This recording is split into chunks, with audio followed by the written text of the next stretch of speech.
შენთან ვარ გოგო, შენთან.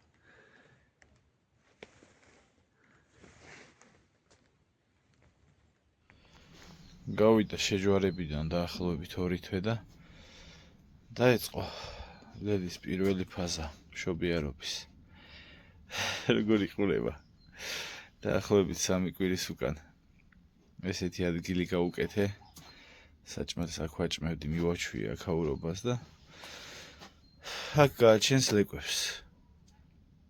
რამდენიმე საათია ფორიაქობს და ალბათ მალე დადგება ის დრო, როცა გამოძვრება პირველი ლეკვი. არ დაგტოვებ ლედი. შენთან ვარ გოგო. გაჩნდა პირველი სეტერი.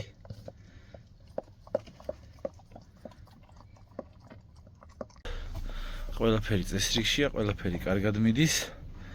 ლედი ზრუნავს ლეკვებზე. იმედია ყველაფერი კარგად დამთავრდება. მეგობრებო, უკვე 4 ინგლისელი ყავს.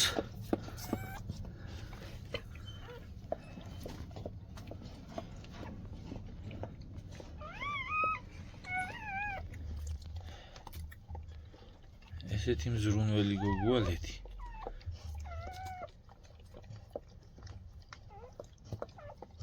ყველაფერი კარგად არის, დაახლოებით 3 საათი გაგრძელდა მშობიარობა.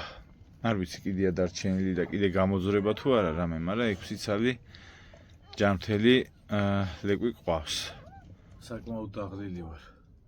დღეს 31 მარტია, ლედი დილის 4 საათზე დაიწყო ჭირვეულობა. ეს პროცესი საკმაოდ დიდ ხანს გაგრძელდა და მშობიარობა დღის შუა დღის 3 საათზე დაიწყო. ყავს 6 ლეკვი, 6 ინგლისელი. საკმაოდ კარგი დედა გამოდგა ლედი, აბსოლუტურად ყველაფერი გააკეთა თვითონ. ვეხმარებოდი, რა თქმა უნდა, მაგრამ უჩემოდაც გაართმევდა თავს. უბრალოდ, რა თქმა უნდა, მაინც გვერდით ვყავდი, ფსიქოლოგიური მომენტია ეს მისთვის. დაღლილები, მაგრამ კმაყოფილები ვარ შედეგით მეც და ლედიც.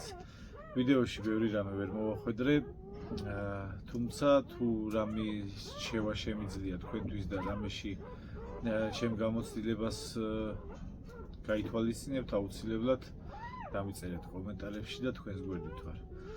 მოკლედ შეგახედებთ ახლა ლეკვების და ლედის მდგომარეობას და გეტყვით, რომ ეს ლეკვები გასხვისდება. აი ესე გამოიყურებიან ინგლისელები. ეს ლედი საკმაოდ დაღლილია. კარგად გაართვა ყველაფერს, თავი ძალიან კმაყოფილი ვარ. პირველი დღე აქ რამ ლეკვებს.